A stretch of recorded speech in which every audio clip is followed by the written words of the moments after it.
Mute myself. There we go. So welcome everybody to Rationalism versus Mysticism, episode 17, Prophetic Kabbalah, part 3, the Kabbalah of Rabbi Abraham Abulafia. So, again, every class I give, I laugh at myself for the complexity of the title itself. But I think, we're so many classes in, but I don't think that you really missed anything if this is your first class, because each class is kind of standalone in the sense that you can understand something, uniquely from that class. It's nice to have some background and things, but I hope to give you information that is understandable in and of itself. So what I like to do is, and this is something that is unique to me, I guess, in this shul, is I like to create the atmosphere of the class almost like a meditation, where, as we always say, listen less to the words themselves, listen more to the space between the words, and know that my words themselves are never going to be able to fully encapsulate the truth. David, I know it's amazing. I miss this guy so much. This guy is in Israel, and he was listening to my classes. It's probably crazy to hear my voice in person. I'm glad to see you in person. Unbelievable. So as some of you guys know, I like to start the class with some Eastern philosophy stuff, just to give you guys a flavor of the way that type of thought is, and then to show you, if I can, that the Kabbalah really has in it all this stuff, and very often presents almost identical ideas, sometimes with certain variations, but just to show you that maybe the way that you were taught about Hashem or God or whatever that force is that's ineffable, that can never be spoken about, whatever you were taught early on in your life, this is a new way to shock you out of that and to put you back in a headspace where what they call not knowing mind, where you stop clinging to your prior conceptions and now approach the experience of right now anew. So listen to some of these quotes from the Tao Te Ching. First one is, the world belongs to those who let go. What does that mean? The world belongs to those who let go. What do you guys think? Yeah, in a way, if you're constantly trying and you're the one who's really forcing it, and you're trying to pick yourself up by your own bootstraps, as they say, it's not going to work. It has to happen through surrender very often. It has to happen through letting go and letting God, as they say in AA. Next one, let it be still and it will gradually become clear. Right? If you have muddy waters, right? Imagine you have a cup or a pool with muddy waters. How do you get the mud out? A little kid might be like, okay, let's get the mud out. Let's, hit the water and smush it around. But the real way to let it clear is to let it settle. And then all the sediment settles to the bottom. So it's so beautiful, because so often in our daily lives here in 21st century Brooklyn, we're running from task to task and we're doing so many different things. But the best thing we can do is just be still. Well, please. Sorry, yeah. I don't want to interrupt you. Please, I love it. This is what we're here for. But you look at it from a different perspective. Yeah. Frankly, the world itself, in many respects, has let what's going on in Ukraine and Russia just go. Yes. Absolutely. We are watching it and saying, let it be still, while people are dying. You're absolutely right. So it's not always appropriate just to sit back 100%, and let the world 100%. So the point that I've made in prior classes, and that's part of my apologies, that I it's hard to encapsulate everything that we've spoken about, but you're 100% right, is that there's the idea, even among those who consider themselves enlightened, that doesn't mean shev al ta'aseh necessarily. It doesn't mean to not do the action, but it means that while you're doing the action, do it mindfully. Do it as a vessel of HaKadosh Baruch Hu. Do it with the knowledge that you're just really a tool in God's hand, rather than getting so lost in your own ego as you're doing it. Because the best results will usually be produced when the person who's doing them does it with the power of the river at his back, or the power of Hashem in him, rather than saying, I'm going to do it with my ego, knowing that I'm self-righteously correct. I hope that makes sense. Right, but at the same time, the point is, you should actually be able to discern the difference between 100%. Whether sitting back and allowing something to grow on its own as compared to taking action. And that's the hardest challenge, unfortunately, for today's world leaders, for the most part, who have done nothing. For sure. I agree. It's a very tough situation. I agree. I think that the key for me is that when you do act, make sure that the action is not too reactionary, not too lost in emotion. Sometimes it's good to use the emotion to spur you to action. But I think the key of the spirituality here is that when you do the actions, be present while you're doing it and always be mindful. But I think we're on the same page. No, we are. Perfect. And exercising wisdom is so essential in order to do a proper action. 100%. So yes, you should actually take a step back to some degree. Yeah. However, I mean, in this case, Joe Biden's government did, and by the way, I'm not anti-Joe Biden. No, yeah. He did predict that the war would occur right after the Olympics, and the intelligence was correct, but unfortunately, they did nothing to prepare for it. Yeah, it's tough. Which is, yes, I'm sorry. No, it's all welcome, really. Listen, whatever's on your mind. We just had shootings in Eretz Yisrael, right? Yep, I heard about it. So sad. It's terrible. Yeah. You know, Zen in the art of archery. I've heard of it. It's the idea of doing while non-doing. Like you're so in a flow that you're not really doing anything, but you're doing it. If you're so it's automatic. It's like exactly. It's not an action necessarily. It's just when you're doing your action, you're in instinctual. Moving with the Tao. Like you're in the flow. In the flow, and you're like standing surfs. Like I'm sure you don't feel like you're putting so much effort into surfing. It's probably just like a breeze, and you like go right down. Well, it's more like driving a car where you have to look behind you, you have to look to each side, you have to look ahead of you, you have to look at your speedometer, you have to look at everything going on, and you do it automatically. Right. For sure. Great points all around. We'll move on to some of these other quotes. A great nation is like a great man. When he makes a mistake, he realizes it. Having realized it, he admits it. Having admitted it, he corrects it. He considers those who point out his faults as his most benevolent teachers. He thinks of his enemy as the shadow that he himself casts. So I think this is amazing because it starts allowing us, when you're able to put your ego aside, you see yourself, quote unquote, and the opposition as part of two sides of the same coin. And no longer do you fight against with the other side too extremely. So I'll say it like this: if you fight against Germany in World War I, and then embarrass them, and then force them to pay reparations, and then completely make them have a busha in front of the world stage, the pendulum unfortunately is going to swing back with a vengeance towards what we saw in World War II. So I think the message could be, when you deal with evil, deal with it swiftly, decisively, don't allow evil to happen, but don't go too far in your attempt to quash out that evil, because if you try to embarrass it and bury it in the sand, it's going to come back with a vengeance. And I think, part of the reason that what's happening in Russia, I think we had a futurist here on Shabbat who said that part of the reason is because it's a reaction to what happened, in World War II, where Hitler was just able to storm into Russia and it caused 22 million Russians to die.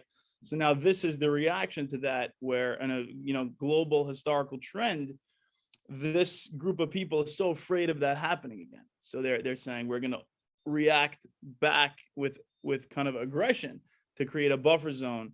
So a lot of this is, and part of that is Russia wasn't included in the League of Nations, or maybe it was the NATO or whatever the different organizations were that were set up. They weren't the main players after the war happened to determine how the world would be carved up after World War I or World War II or whatever it was.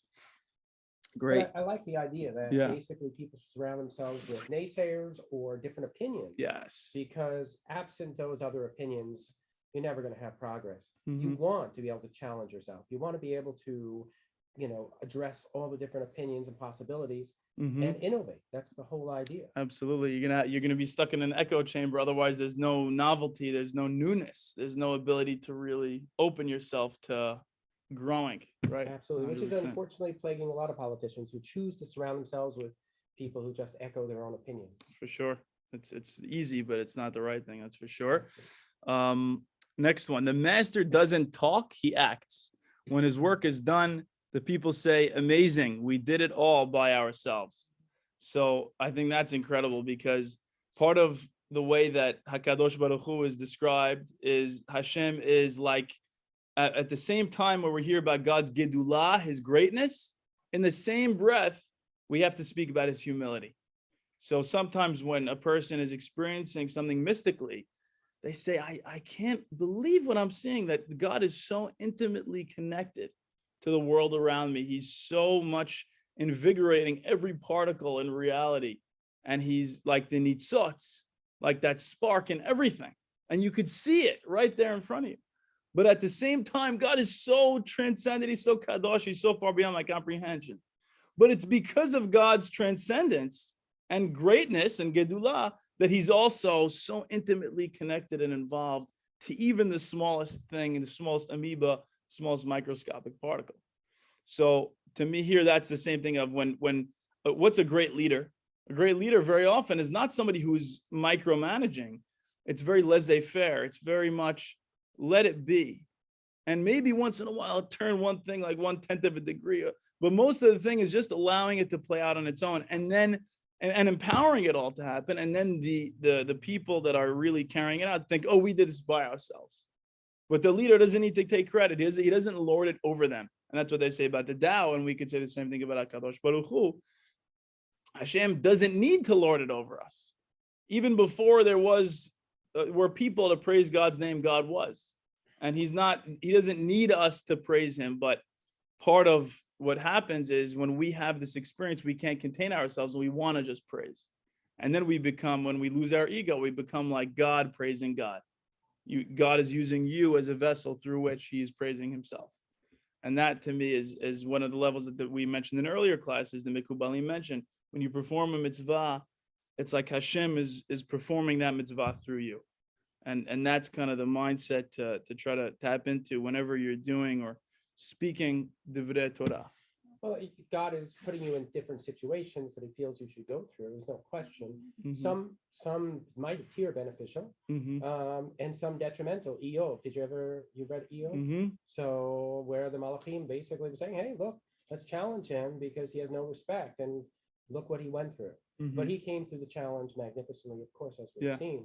And so it actually ends up a very, very nice result. Yeah, it is a very complex book for sure. And Eov, I think, is fighting against the people who are trying to justify the way things are in the world. And his righteousness is his ability to say, you know what? I'm not going to curse God, Baruch haba Erwin. I'm not going to curse God, but at the same time, I'm not going to accept anyone who says that they could read the mind of God. Of course. Yes. But at the same time, whether or not Eov was a real story or just a parable that Moshe was telling the Jewish people to make them understand that their suffering is not completely without validity and purpose, so that they could understand, and they could evolve, if you will, to get ready to properly accept the Torah. Absolutely. Yeah. I mean, it's just a tremendous situation. It's an amazing book. But fortunately, we do have Hashgachat Hashem. Yeah. So God is here, and it operates through Teva Olam. Unforeseen, unknown, and it's amazing. And in fact, I don't know if there was a book about how all the 10 plagues in Egypt were actually explained by somebody through nature. Absolutely. 100%. Beautiful. That's I think it's all truth. Next one. The gentle overcomes the rigid, the slow overcomes the fast, the weak overcomes the strong. Right? So there's a certain element here of softness and gentleness as opposed to rigidity. So we talk about how when people are surfing, I'm sure Sammy could speak to this, if they keep their body too rigid, they're going to fall off that surfboard. But if they're able to stay loose and their muscles are not too locked, then they're going to be able to ride those waves properly. So one thing about, modern Judaism is its ability, and the halakha's ability to really adapt to the times in its own way through the system of halakha. But I think on a mystical level, what this is saying is you as an individual, we've talked about this language in prior classes, don't be too prickly. You have prickly people and you have gooey people, as Alan Watts says. You have people who are insisting everything is like a particle and electron is a particle. And then there's people who will say, no, electron is a wave. And the reality is more of just of a wavical nature, and everything is more of a mush to it. And both are true simultaneously. But it's saying you as a personality, if you go through life very insistent and very rigid on how things need to be, you're just going to keep bumping against everything. Instead, just ride the waves and swim with the current rather than against it. Everyone knows that the yielding overcomes the stiff, and the soft overcomes the hard, yet no one applies this knowledge. Everyone knows that this is true, right? That there's something about the gentleness of reality and your ability to be softer rather than more rigid, that's more helpful for you in life. But people very often don't live that way. Yeah. But a perfect example, and I'm sure he would have said the plant. If a plant was too rigid, the wind would just destroy it. A plant needs to be able to sway and move. Yes. Otherwise, it would be totally destroyed. And so too, the mind of a human being, being too rigid, will actually effectuate its own destruction. Absolutely. You need to actually be able to change. And but unfortunately, not everything in nature is the same, has the same ability to change, such as birds going from the same derech up back and forth as they traverse the planet from season to season, which sometimes destroys flocks because they just can't seem to break out of that trek. And as a result, if food dries up because of human beings, basically they die along the way, unable to have enough food to stay over. So it is a problem. Yeah. But then again, they just have a bird brain. That's true. In humans, we have neuroplasticity. That's exactly right. When goodness is lost, there is morality. This is maybe more of a controversial one, but I just want to explain that. When it comes to natural goodness, we have this intuitive sense of what's good. But when you force people into a rigid set of beliefs and say you have to be moral, that's the only thing that's left once you stop playing off of people's natural intuition towards good. So a lot of this is about the laissez-faire nature of things, that when you very often, some of the time, when you allow people to go about their daily business and you don't interfere, maybe like on a governmental level or a teacher of a classroom, if you're forcing everything and micromanaging all of it, it's not going to turn out so well very often, because that's too much morality, rather than just relying on the natural goodness and the way that things work themselves out. The road you can talk about is not the road you can walk on. That's an interesting one. That whatever we speak about is not necessarily what reality is, right? Reality can never really be captured with words. What you need to talk about is the idea that I don't know what I'm saying. It's important to point that out. I have no idea what I'm talking about. I'm doing my best in terms of connecting with reality. And this road that we're talking about is not really what the road is. The road is whatever it is you're just walking on. There's a famous Zen story, I think, where the Zen teacher held up a stick and he said to the student, "What is this?" One student said, "Oh, that's a stick." He hit the guy with the stick. The other one, he said, "What is this?" He says, and he was just silent. He hit him with the stick. The other guy, the other student, he tells him, "What is this?" The student grabbed it from the master and hit the master on the head with the stick. He says, "Okay, you got it." So the point of which is the reality can never be spoken about. You should never attempt to encapsulate everything with words. Well, the words, the reason why is because it's not the thing that you're speaking about, but it's like the speaking itself. Everything is part of reality in the present moment. So something I wrote in a poem, like it's not the thing of which you speak, so you can't speak it because you can't. You're talking about something, but it's really speaking itself, and everything that's speaking with you, like the whole world can be seen as kind of like speaking in the present. So I don't know if that makes sense. No, it does. I think that reality kind of manifests itself into your words sometimes, like in this moment, in a mystical level. You could say, okay, my words, the vibrations coming out of my mouth is reality manifesting right now. But that doesn't necessarily mean that somebody listening to your words will know exactly your experience. They have to experience it for themselves. I think that's the point. Well, but the whole point is what we see right now is just what we see through our understanding, our limited understanding. I mean, until the 1800s, until Anton von Leeuwenhoek invented the microscope, we had no idea that. I mean, and of course, the first one was a quartz cell, as you may recall. So, but we had no perception of that. and we were missing aspects of reality, which we still are. I mean, most of matter, we always was wondering where was most of matter as they perceived, as physicists perceived it, and it really is in space. Well, but they didn't even realize it was there. There's so much that we barely know. Yeah. We're still at our infancy. So what we see through our eyes is just limited based Absolutely. upon our understanding. 100%. And that's why we don't really see reality fully and properly. But we are able to perceive some of reality. Yeah, we only evolved to see a certain cross-section of it, even within the visible light spectrum. That's exactly right. Okay, final quote before we actually delve into prophetic Kabbalah.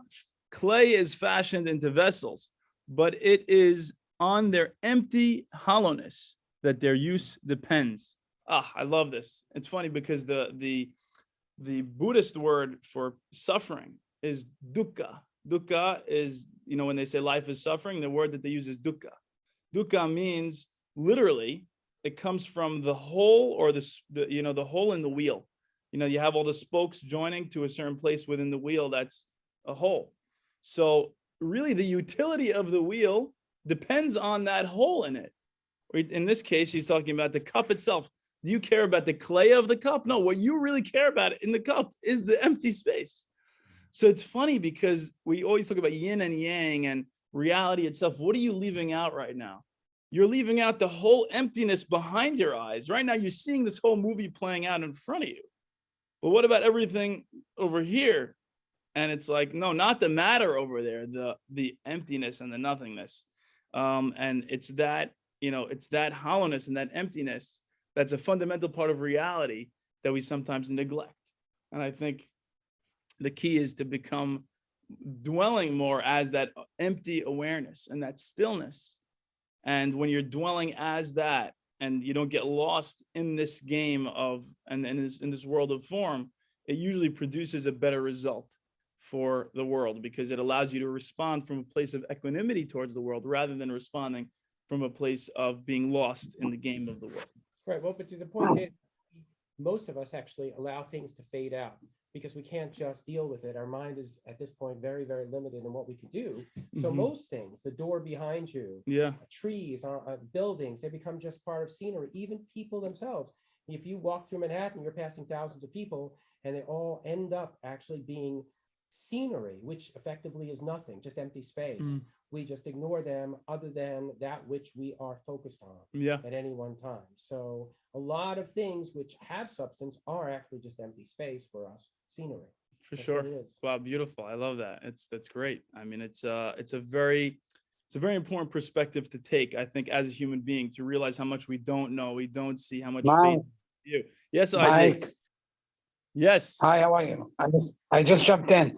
So I want to just my thought. So the hollow, could the hollowness be?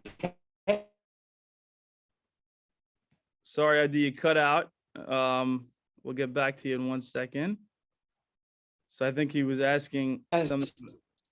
I don't know. A thought to fill. In other words, like, you hear me or no? I hear. Now I hear you, but sorry, you cut out for a second. So repeat your question.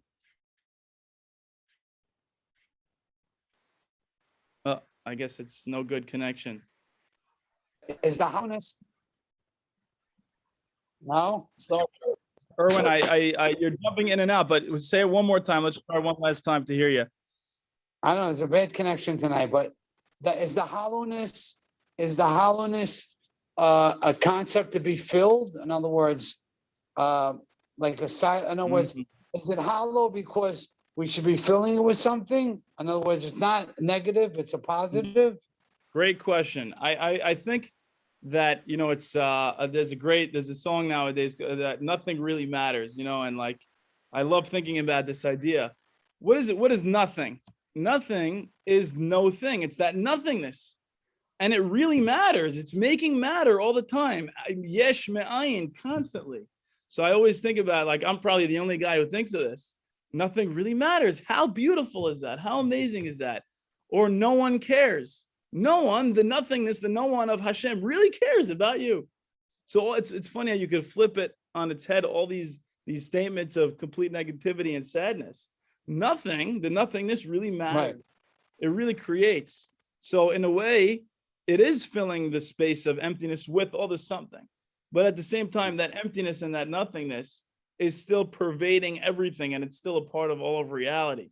And why is it nothingness or emptiness? it's, yeah, you're right. It has a concrete, real presence. So I'm talking about that out of which all this came, which is, you can't ever put it into words, and even to call it nothingness is like a nothingness of creation. Yes, the source of creation, effectively. Exactly. Which is very different than nothingness, which is more like a vacuum, having nothing inside, even though we honestly are not sure we even have a vacuum based upon our limited perception. And it's very hard to even conceptualize. It's impossible to conceptualize it because it's an experience to have. Once you completely lose that ego, you experience that infinite emptiness, that infinite nothingness. And there's an infinite peace to that. And people would say, isn't that so sad? And that's like, no, that's not. That's the point, is that the person who thinks it's sad is this person in the thingness. But when that's gone, all that's left is the nothingness. And the secret is that's already what is right now, concurrent with all the somethingness. It's just a matter of where your awareness is at, and that's something that can only really be experienced rather than ever really put into words like this. So let's jump in now, finally, without further ado, the prophetic Kabbalah of Rabbi Abraham Abulafia. We mentioned last week, Rabbi Abraham Abulafia was a rabbi in Spain, and he was very influenced by the philosophy of Moses Maimonides, of Harambam. And we know, like Nachmanides, like Haramban, he says we can achieve a state of otherworldliness in this world during life. This is literally what we were just talking about. We were saying that the nothingness is coexistent with the something at all times.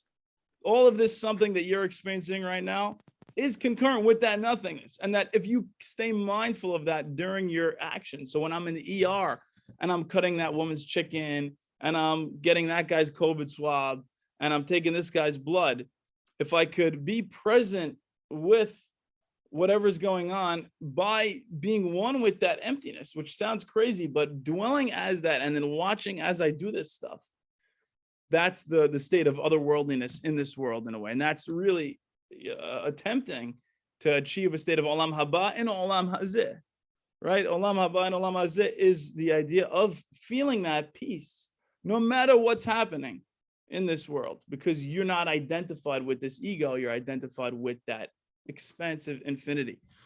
Devekut says Rabbi Abraham Abulafia as a prerequisite for prophecy. So having that connection with HaKadosh Baruch Hu, which some might call mindfulness at all times, that's really the Devekut, will lead you eventually towards prophecy through the right channels. Rabbi Abraham Abulafia saw Harambam's rational explanations, get this, of the mitzvot as inadequate. Even though he loved Harambam's philosophy, he said Harambam's rational explanations of the mitzvot is inadequate. Why? Because it could be seen as grounds for bypassing all the mitzvot, all the commandments. So therefore, Rabbi Abraham Abulafia was really seeking more esoteric reasons to the mitzvot, because if you write it all off as, oh, it's simply, just the explanation that I can give rationalistically, it's never going to quite capture everything that the mitzvah possibly has to it. And now I love this. There's an Aristotelian idea that we've discussed in prior classes. I think it's worth mentioning again. And David, you might know this from Rav Gedalia. Hu hayodeya, hu hayadua, behu hade'a atzma. God is the knower, the knowledge, and the object of knowledge. Or as Rav Gedalia says, God is the dream, the dreamer, and that which is dreamt. So imagine you're dreaming, and you could go into the dream. What's between the dream and that which is dreamt? So I think the dream itself is just the existence of it, and that which is dreamt is the particulars of it. Exactly. So let's say you're dreaming, Mike, and you could visit one of the people that you're dreaming, and one of the characters. You could talk to them. And you could say, you're just part of my dream. And by the way, people who lucid dream have done this. And very often they get angry, the characters in their dreams. And they say, why are you telling me I don't exist? I do exist. And you're a dream in the mind of God, in a sense. Right now, you are what God is dreaming up in this moment. God is both you, which is what he is dreaming up, the dreamt. He's also the dream itself. and he's the dreamer. So that's what Harambam probably meant by huwa yodea, huwa yadua, huwa da'atzma. We know before Harambam, I think Ibn Ezra also mentions it. So it's an important idea. It's Aristotelian, but it's very mystical as well. The mystic and the divine reach a level where there is no more he and he, right? Capital H he and lowercase h he, but I and I. This is what we were talking about before. When you're doing the mitzvah, no longer do you feel as a separate ego doing the mitzvah for God's sake. What does that possibly mean, for God's sake? Now I sound like I'm complaining, for God's sake. But the point is, you are it. You, the real you, is it, is all of it. And when you realize, by the way, you don't have to do anything right now for that to be the case. God is your eyes and is your nose and is your beard and is your everything already. So do we have our own will, or is that so? It's ineffable. We say all the time, a mystic without a paradox is like a lover without his beloved. So I developed in my own mind what I call like the law of paradoxes, that unless you could land on paradox, it's probably not mystically true, which is the funniest thing in the world. Like, you tell somebody, how do you know it's true? If it's true and not true at the same time, then you know it's true. It's like, okay, how many times we're going to keep going in circles about this? But the point is, your will is God's will, and it's this unbelievable dance that's happening. And then when you have that mystical experience and then come back into your ego. But to me, I feel like mitzvot is a way to take your will and then align it with God's will. 100%. But I feel like to say that, I mean, I guess it's a paradox. Yeah, I'm sorry. There's not, Mike. I've tried many times. There's no way of escaping it. So that's my favorite parts of this class. So when we realize, I have nothing else to say. Let me go to the next bullet point. Like the Tao Te Ching, he says, "He who says it does not know. He who knows it does not say." And that's the point of all this, is that it doesn't have to be spoken, and yet he wrote the whole Tao Te Ching because it's fun. And you can only point. That's the yes. Thing. With words, you can point to what you're trying to say, but you can never say it directly. The finger pointing at the moon. Right. Follow the finger, you see the moon. Don't suck on the finger. So the mystic becomes part of that eye of God, becoming himself divine, right? And you realize the whole time, oh my God, God was manifesting as me this whole time. And I don't mean that in a Christian sense. I really don't. Forgive me for saying that in a way that might sound controversial, but there's this is the limitation of my words and my intellect, not an absolute truth. Now, here's an interesting quote. This is from, I think, Rabbi Abraham Abulafia. Yes. If the mystic has felt the divine touch and perceived its nature, his name is like the name of his master God. For now he is no longer separated from his master, and behold, he is his master, and his master is he. These are the words of Rabbi Abraham Abulafia. For he is so intimately adhering to God, devekut, right, that he cannot by any means be separated from him. You're so already intimately connected with God. Every cell, every molecule, you can't escape it. It is you. He cannot by any means be separated from him, for he is he, lowercase h to capital H. And just as his master, who is detached from all matter, is called the knowledge, the knower, and the known, all at the same time, since all three are one in God, so shall he, the exalted individual, the master of the exalted name of God, be called intellect, while he is actually knowing. Right? So while you're knowing, you're now going to be called intellect. So now, instead of David, we could call you Yadua, or De'atzma, or whatever. You are that which God is knowing at that moment. And you experience it as that. Right? You experience yourself, your ego, your body, your emotions, everything as that's part of God too. And it's all continuous with the whole of everything. And you see, I know there's one guy who talks about, he was a descendant of Holocaust survivors. He was on Joe Rogan's podcast. And he said he did ketamine. And he watched himself floating above Hitler as Hitler was delivering the speeches in Nazi Germany. And this person said, what did it mean to him? It meant to him that he wouldn't be where he is without all of that evil happening. And that was the scariest thing in the world. Because you now realize without the yin and the yang, you wouldn't be here. right? And we say, what do we say in the Birkot Shema, right? We say, Yotzer or ubore hashech, oseh shalom ubore ra. I was waiting for somebody to fall into the trap. Exactly. It really, in Yeshaya, it's ra, and the Hachamim had to change it to what. But what does it really mean? God is the yin and the yang. God was the good and the evil the whole time. And it's ineffable at that point also. What do you mean God is the evil? So it's, forgive me, but the point is, you realize it's all this God playing this game with himself at the end of the day. But I feel like that's like to like kind of break it down and make it make more sense. I think we think of it as like administering angels that are doing God's will for him, like he's elevated above them. So and then we also talked about last class that in between, so they say, what's the distance towards God? They say, well, the distance towards this heaven, and then they say how many amot it is to each thing. And then they say, okay, the distance all the way to God, by the way, and then they say, how big is God? God is equal to the distance to get to God. It's like, what the heck does that mean? Well, the point of that, I think, is, I was talking to Rav Gedalia today, is that the journey itself is the destination, is the journey, is the destination. So once you get to God, you realize he was the whole journey itself as well. Or like, and then they say, get this, what, and all these amot we were talking about, what is each amma? The universe itself.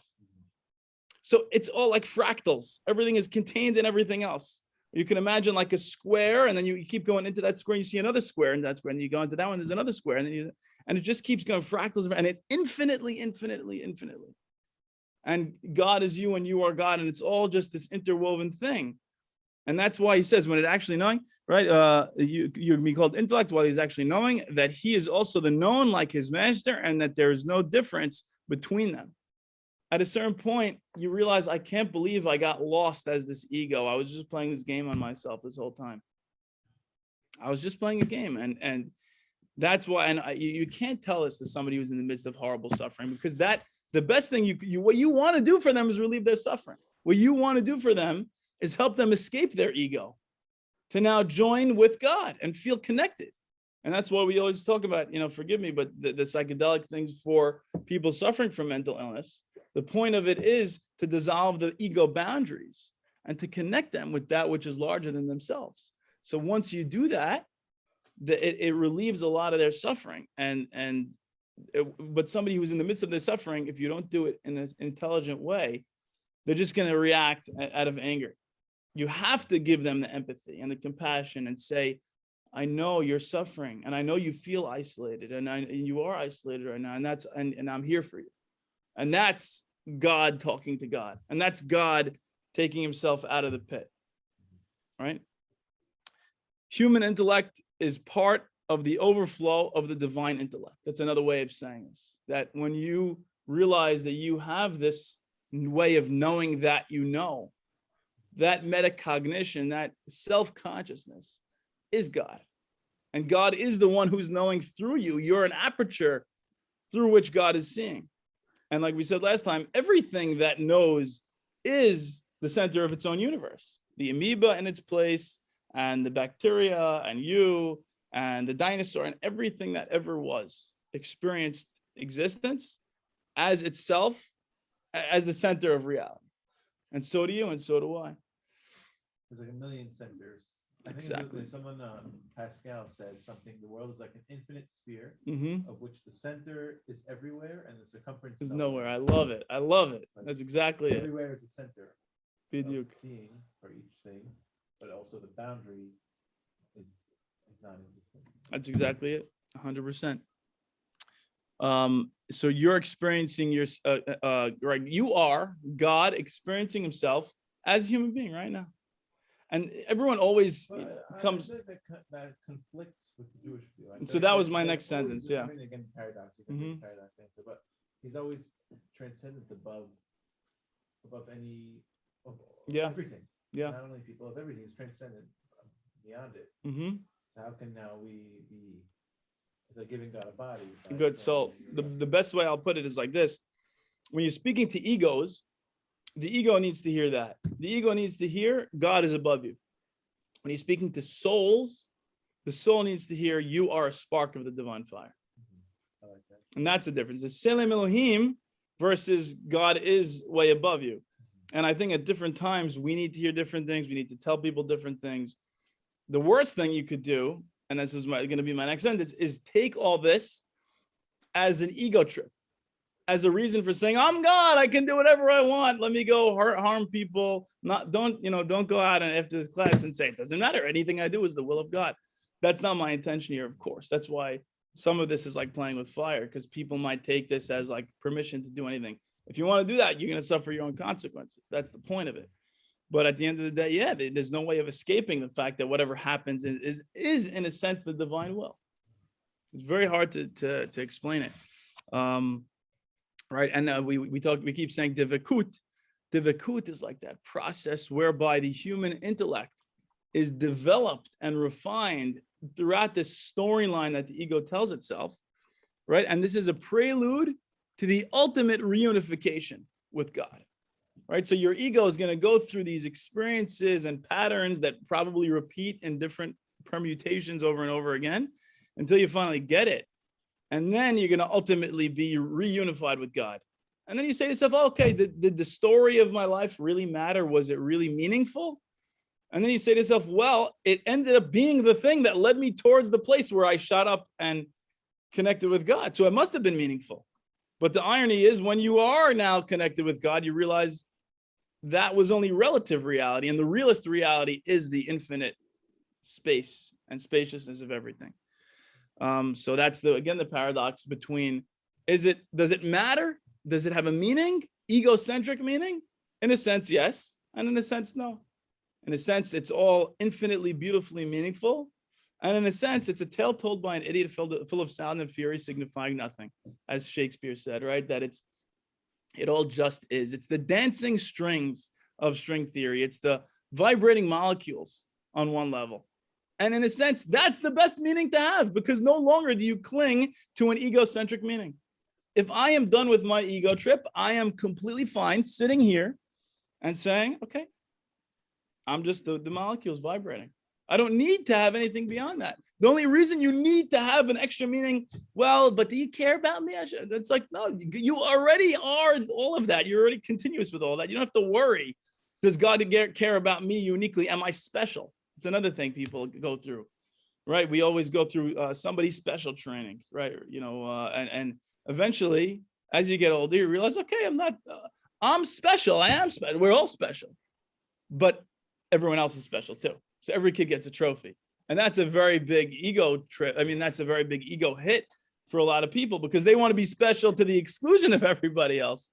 And it's like, sorry, Charlie, everything in reality is unique and special in its own way. So that's where you talk. Mikey. Yeah. Mike, so two things I love hearing your voice. Yes. Yeah, no, I just switched to my phone. Something happened to my tablet. I don't know. But no problem. So it's funny that you said that. 2 points I wanted to bring out. There's an incredible book I read many years ago. It's called The Art of Possibility by the Zanders. The woman's like a major psychologist, and the husband was head of an orchestra, the Boston, whatever, made two, and they wrote. And in it, they said that in their teachings, that they would go into a class or in college or whatever, and they give everybody the first day an A. Wow, that's great. And they said, and the performance level was off the charts because there was no anxiety to perform. So that was an interesting thing. The second thing I wanted to ask you is based on all this heebie-jeebie presentation that you made is that what's your prescription to untying the knots? Wow. So the best I can answer to that, I love that question. I always picture my heart having a lock over here, and then Hanina's heart and David's heart and Joe's heart and Sam's, everyone's heart has like a lock right there. And like every lock and key and like your fingerprint, everything's going to be unique. So God is taking you, ID, on your own unique journey through life. And hopefully it's leading you from place to place. And eventually it's your prescription. What you had today. So it's not a master key. It's a custom key. Right. Exactly. It's a custom key. And maybe maybe there are certain things that are like a master lock, for certain people, that will unlock a lot of people. And I think religion is like that, and right. Good. That's a great point. Yeah, that could be that could be the key. That could be the key, 100%. right? But for me, part of my key, I hope, is being a psychiatrist. For another guy, part of the key is doing music, writing music, and for every different person you meet. And that's why I think it's crazy to try to impose your key on everyone else's. You're going to say, I know the key to unlocking. Oh, do you now? Your ego knows your ego's key. It doesn't know everyone else's ego's key. Right. True. That to me is the humility there, is to say, I know what worked for me. And you could share that with somebody, but don't assume that it'll work for you. You say it worked for me. Try it. Oh, it didn't work for them. Okay. They don't like, being a psychiatrist. They like, they want to go into OBGYN. Not my cup of tea. Some people like that. It's beautiful. You're bringing kids into the world, right? So it was actually my kryptonite in medical school, was OBGYN. I did okay, but it was fine. But it was a crazy rotation. Right. So I hope that answers it well. That was a fantastic question. Right. Thank you. Of course. So Divikut, right? It's the process we said that is refining your ego over the years until you get this reunification with God. And that's why you end up being called Ish HaElohim, like Moshe Rabbeinu was called Ish HaElohim, and you become like a divine man creating worlds. And, it's amazing to me. I had this thought, it might be crazy, but could it be that on some level, if you really are in your realist reality, that existence, you experience yourself as everything, as every human that ever lived. So you will one day, the real you will one day experience what it was like to be Moshe Rabbeinu. And the real you will one day experience what it was like to be the amoeba. And every permutation and combination could be, I think like children and babies, they look around and they see themselves not as a separate being, especially with their mother. Like they cry, the mother comes and feeds them, and they have that innate connection to the world. And I think that, like, if you look in the Torah, like in Bereshit, like children, they were naked and not ashamed. Yes. They were so connected to everything. And then actually the cherubim are the ones that block the way back Mm-hmm. into that Eden with the flaming sword. I think that serves as a reminder of, like, try to get back into that natural oneness that you have with the world. For some reason, we retract our egos as we grow up, and it becomes more like centered in just one point as opposed to being connected. We actually discussed this in a previous class, like maybe last semester. We talked about Freud and Freud's idea of the oceanic, and then the first experience of the kid when he's sucking on the mother's breast and he doesn't get milk. That's like the worst experience ever. It's like, I thought I was everything. I thought I was in control of everything. I thought I was Yod-Kei Vav-Kei, maybe. And then it sucked on the thing and it didn't come out. And it's like, all right, I guess I'm not. And then there's the self-consciousness thing that eventually happens. And you know that you know, but now you know that other people know that you know. And now it becomes like you become aware. And they knew that they were naked. Right, and I think that's the point: is feeling naked and afraid. Great. Your ego retracts into like your own physical body. Exactly. Before, like, it might have been like expensive. The whole room. It might have been whatever you were seeing and feeling, and the whole thing, 100%. So the point here is the liberation from self-consciousness to now being conscious only of God, and that's what the experience that we're trying to bring about through prophetic Kabbalah. And ID, you were talking about the knots, the liberation from the knots that tie and bind the person's soul to the ego and to the temporary world. So cutting away those knots, and not in a sense to no longer be involved. We talk about tzaddikim, betoch ha'ir, the tzaddik has to be involved. But that doesn't mean that you could be you can be disconnected from your ego and from that place be involved.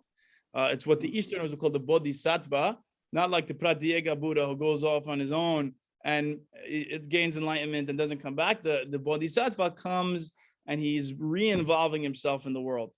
And you have this immersive experience in the divine, this transformative experience. And eventually you want to pass along a message of that revelation. And the funny part is that they say you come back and you feel like you're like a person who has a great story on the tip of his tongue, but you can't really say it. It's like you want to be able to put it into words, but it's almost like it was stolen from your mouth. Like they talk about Yaakov Avinu, on his deathbed when he says Lishu'atecha kiviti Adonai, like he saw Yemot HaMashiach, and then he wasn't able to say it, and then he died. And like it's kind of like you want to say it so badly, you want to express to the other ego, it's just there, you can't, and they have to go on their own journey. But you do your best, and you say you're going to try to say the words that will open them up to letting go of themselves, which is the most tricky thing in the world. Be wary, says Rabbi Abraham Abulafia, of drowning in that ocean, because when you, as the drop, return to that proverbial sea, you might be unable to return to life in this world. So this is, I guess, simmering under the surface of a lot of our questions. We talked about Arba'a Nechnesu Pardes in the previous class, the 4 people that went into the Pardes. Yeah, Ben Zoma and Ben Azai didn't really turn out well, let alone Hir. Ben Zoma went crazy and Ben Azai died. So the point, I think, is, of course, approach it with trepidation. Do it with respect of the environment and whatever you're going to experience. And do it in a responsible way, and have that debriefing session with somebody that is a guru or knowledgeable in that area, right? Receiving the divine influx, they say, resembles a spring filling a great basin with water, right? If a person not being properly prepared for it should open the dam, he would be drowned in its waters and his soul would desert him. Right, so I think this is really a powerful way. We always talk about water and Ma'im Ela Torah, and we talk about the drop returning to the ocean. Well, you got to be careful the way you do it. Otherwise, it might lead to some degree of suffering. Or beware of wisdom you have not earned. I've heard Jordan Peterson quoting Carl Jung regarding, and he used that talking about psychedelics. Jordan Peterson saying, a person should probably not do psychedelics if they're not ready for it. I mean, of course, if they're not ready for it, but because of beware of wisdom you have not earned. But then the psychedelic guy will say, well, it felt like I earned it when I did the trip. So you have different opinions. Right. Escapism. How about that? Of course, that's a very common accusation of people going on these psychonautic experiences or having the mystical experience. They say, aren't you just escaping the world? Aren't you just, you can't accept reality for what it is, the rusty beer cans of the world, the peeling paint in Harlem, the patient who just, put their feces in a bottle and is squirting it across the psych ward at you. That's reality. Then they tell you, can't you just accept that? This is what I deal with. And then you say, well, if you really experienced the mystical experience, you would realize that that's the realest reality of all. And that the real escapism is coming back into this world and getting lost in it, right? It's an incredible thing. And that's the only response you really need to give them. And they might roll their eyes at you because they might never have had a real meditative and mystical experience with God. Amazing. It makes sense. Yeah, exactly. Yeah. People tend to trace that feeling. And wasn't it the cave dwelling Jews, what were they called? The Essenes? Essenes, yeah. They were also more talking about this, and they were kind of the escapists. They were living in caves, and I think they had a much more mystical view. Probably. So that's the thing. You don't have to cut yourself off from reality, but it is recommended that when you're trying to, so maybe if you need to take a month, let's say I'm off now for 2.5 months. If I wanted to, who could yell at me if I took a month before residency to go and not see a soul?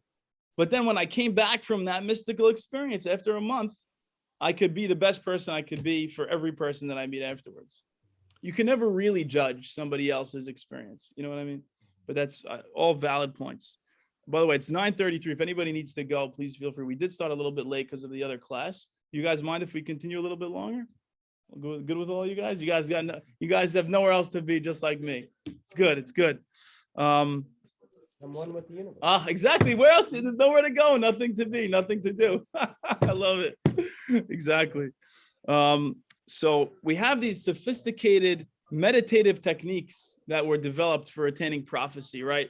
That Rabbi Abraham Abulafia talks about. We'll maybe touch upon some of them.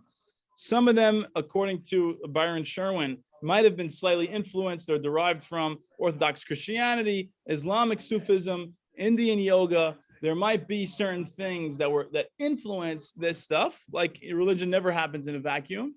But as Aldous Huxley says in The Perennial Philosophy, very often the mystical truth comes from a whole bunch of different realities, because it manifests almost the exact same way within every religion. And that must mean that there's just an absolute truth to the mystical experience. Because if every human that never even spoke to each other from all corners of the earth has a tradition like this, it must be that there's something just real, universal, literally by definition. Exactly.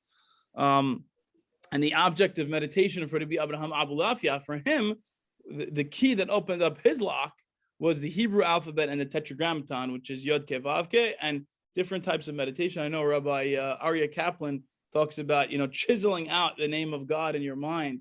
And you could read the Introduction to Jewish Meditation from Aryeh Kaplan if you want to learn more about that. But here's, before we talk about a little bit more of Rabbi Abraham Abulafia, there's something called Shushan HaSodot. Shushan HaSodot was written by a guy named Moshe of Kiev, of all places. Of course, Kiev has been invaded. And this they actually are backing away from Kiev. Wow. They never really were able to conquer the city. Exactly. It's amazing. We have footage right of the airport, and they're just being rebuffed, initially at least. Yeah, they are actually, who knows? Putin, I'm sure, is really ashamed of himself, because Baruch Hashem. I mean, because it's a big failure. The toppling of a giant ego. No question. Everyone thought he was just had such a superior military, and here it is now. Everyone's predicting he has as many as 15,000 people who died, 8 generals who have been killed. Crazy. It's unbelievable. Well, they're fighting for their lives. It's truly amazing how they really are putting everything into it. Rabim beyad me'atim. There's no question. Seeing women throw Molotov cocktails. Wow. Did you see some of the videos? I haven't really seen. I need to watch more. But at the same time, you have a grandmother saying you can't come here with kids, and the tanks will just run the grandmother down. Oh my God. Horrible. It's horrible. It really is. It's horrifying. And then we're talking about, you really are the good and the evil. It's very hard to take that mindset. So I'm not telling you not to get involved in some way, but that's the challenge, is if we find a way to really, do our part in somehow helping. I agree. Beautiful. So Moshe of Kiev has this description of Abulafian prophecy. What does he say?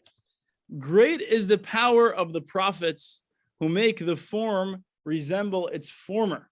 Right, that the prophets, the Nevi'im, are able to make the homer, the physical reality, resemble Hashem, or the former, or maybe not even the physical reality, maybe even just the words that they use.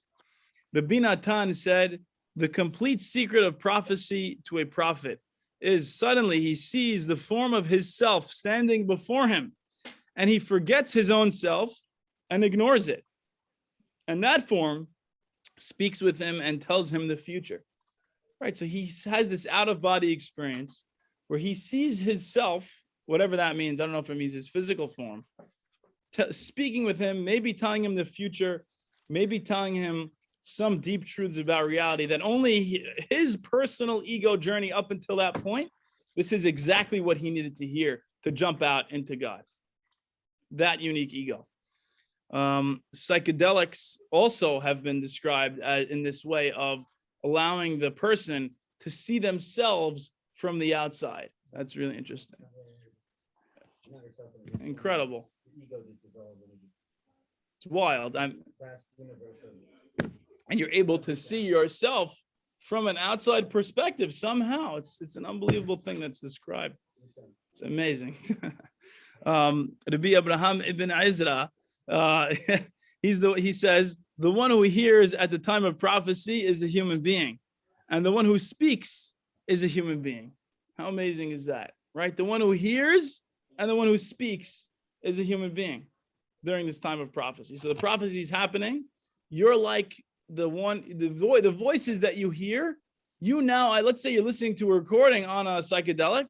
You start hearing that voice of the recording as being part of yourself. And you're the one hearing and speaking at the same time. Somehow, that's the way it's described. Two more seconds, and then we'll do a minyan. Oh, they're leaving already. All right, I guess you wanna make an announcement. I was getting people. Okay, great. We'll just. Can you get some more guys for our We have 5. Oh, we're ready to go. Yeah. Perfect. Okay, 30 seconds. One day I was sitting and writing down a Kabbalistic secret when suddenly I saw the form of myself standing before me, and my own self disappeared from me, and I was forced and compelled to cease writing. That was me. That was myself. He's in the middle of writing, and he says, all of a sudden, I saw myself standing before me, and he says, I had to stop writing at that point. And what they would do is they would first write down the letters and write down the stuff, and that was part of the meditation, and then that would lead them to the contemplation. And last quote, and we're done. Likewise, while we were composing this book and adding the vowel points to the tetragrammaton, which is God's name, strange objects appeared before our eyes, like the image of red fire at sunset, until we were confused and stopped. And this happened to us several times while we were writing. So they saw these unbelievable lights and things happening as they were approaching this level, and then they had to stop. Visuals. Exactly. So it's an incredible thing, guys. Thank you very much for coming. Baruch Adonai le'olam. Amen ve'amen. Thanks, Mikey. Have a great night. You're a superstar. Allah mak. You're the best. I'll catch you later. Have a good week. Take care. You Bye-bye. too. Bye.